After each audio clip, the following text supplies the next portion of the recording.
Being in the military always comes with an inherent risk. A Yankton, South Dakota family found that out more than 15 years ago during the war in Iraq.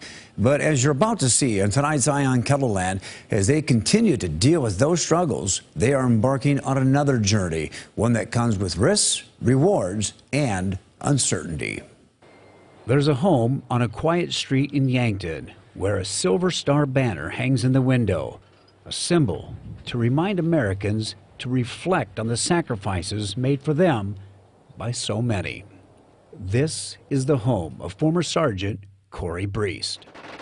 Corey, who was a member of the 147th Field Artillery, was severely injured during an IED explosion that also claimed the lives of several South Dakota National Guard soldiers while serving on a deployment to Iraq in 2005.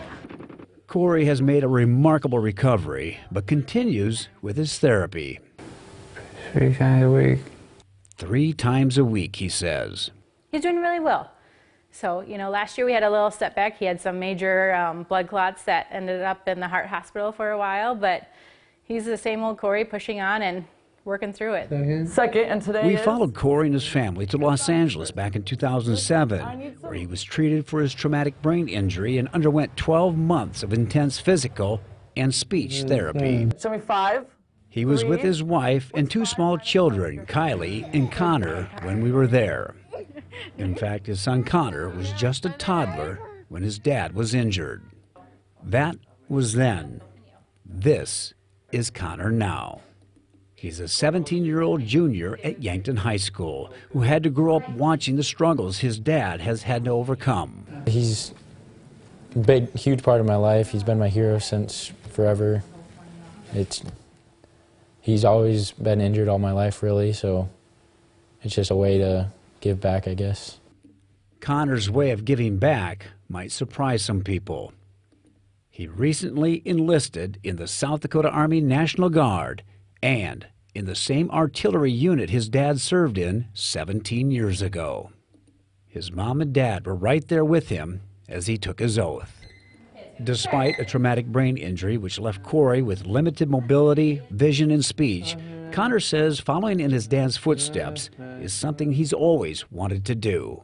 Ever since I was young, Dad getting injured started it all. I've always been around a military family, and it just kind of looks cool, and a way to honor my dad, too. Honor, they all know too well, that can sometimes come with a devastating price. And that's what I think about, is that Connor witnesses every day, the struggles that his dad is going through and, what could possibly happen. And so he knows the ultimate sacrifice. And for him to still step up, that's honor. Any concerns after seeing what happened to your dad? Well, everybody that joins the Guard or any branch should know the risks that it can take. It can get worse than this, too, so it's a risk everybody should be willing to take that's in the Guard. How does Corey feel about it? Awesome. Very proud of him.